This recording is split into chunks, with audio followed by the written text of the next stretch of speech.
Hello everyone, hello. This year is dedicated to Ili Nishmas Rachalea Bas Reb Chaim Tzvi.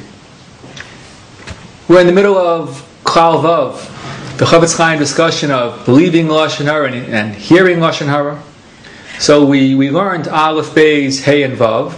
We skipped from Beis to Hey and Vav to Sif, Hey and Vav because they linked up, they're connected. Now we're going to go back and learn Sifim Gimel and Daled. Sifim Gimel and Daled are very, very lamaisa. The Chavetz Chaim, in the specific discussion, is how to avoid hearing Lashon Hara and what you can do. But really, Sif Gimel and Daled, they lead us into a broader discussion of when one is allowed to hear Lashon Hara, and eventually, Bez Hashem, we'll get to the discussion of venting. Sif Gimel and Daled are very, very crucially important. Okay, let's begin with Sif Gimel. So the Chavetz Chaim has just established that in Sif Beis it's usher to hear Lashon Hara, even to hear it. Okay. So the Chavetz Chaim says, well, wait a second. If you can't hear Lashon Hara, so then, well, what are you supposed to do? Because sometimes there's a toeles.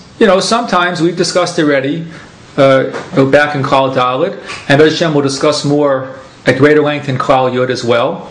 Sometimes there's a toelis involved in Lashon Hara. There's a benefit. You need to hear something. Someone's telling you something, and it might affect you, it might affect your neighborhood, it might affect your business, and it might include Lashon Hara. And one's allowed to listen to these things, and we'll be learning the details of what to do. So what are you supposed to do? I mean, if it's also to hear Lashon Hara, so here's what the Chavetz Chaim says. It shouldn't be a wonder to the reader. Im kain, how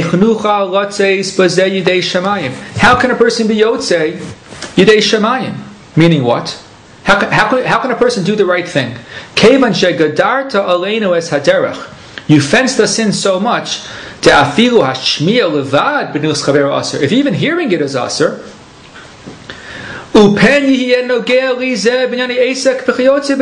this might affect my business. You see, it's like this. If it was mutter to hear Lashon Hara, but it was aser to believe it, so then it's easy. I can listen to Lashon Hara that might affect me.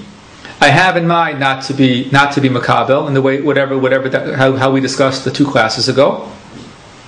But if I need to hear it, so I'll hear what I need to hear. But if even hearing it is aser, so what are you supposed to do? Maybe I need to hear it. So how can I listen? Which is an issue if I'm listening to the Lashon Hara. So if I want to listen because it might affect my business, it sounds like it might affect my business. But if it turns out it doesn't affect me, then I just did an aveira. I just did an issue deraisa. So that's walking like a rock in a hard place. What am I supposed to do?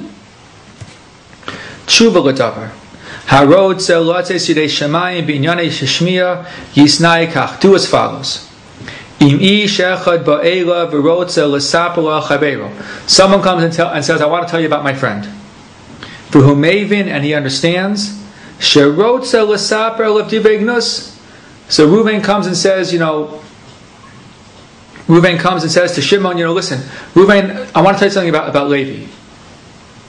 Now Shimon understands, it sounds like it's going to be negative. Now this is the key sentence. Yishalenu mitchila. Shimon should ask Reuven,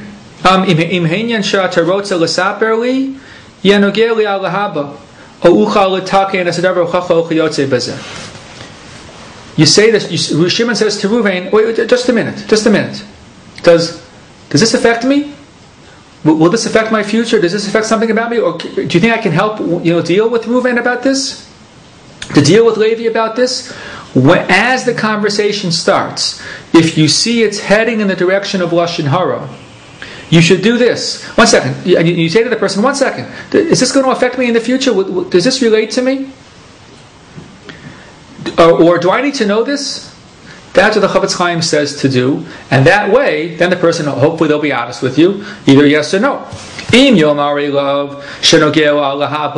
Reuven says to Shimon, yes, it affects you for the future, or you can help to deal as a davar, then you can listen.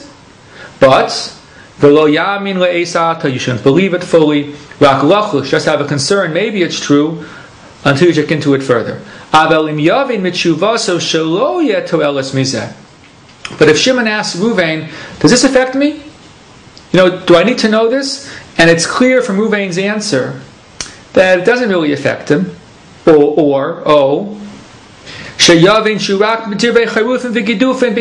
he hears Reuben just yelling and screaming about Levi, saying terrible things, then you can't even listen. This is very, very good advice. The Chavetz Chaim is saying that if you want to avoid hearing Lashon Hara, but at the same time you want to hear the things you're supposed to hear, that are good, that will help protect you, when someone starts speaking to you, you say to them, do I need to hear this? Now, this is good. This is a good idea. A, it helps you avoid the issur of hearing Lashon Hara. Good. But B, it happens to be, this is a very non-confrontational way to give gentle tochacha, like maybe you shouldn't be saying this. In other words,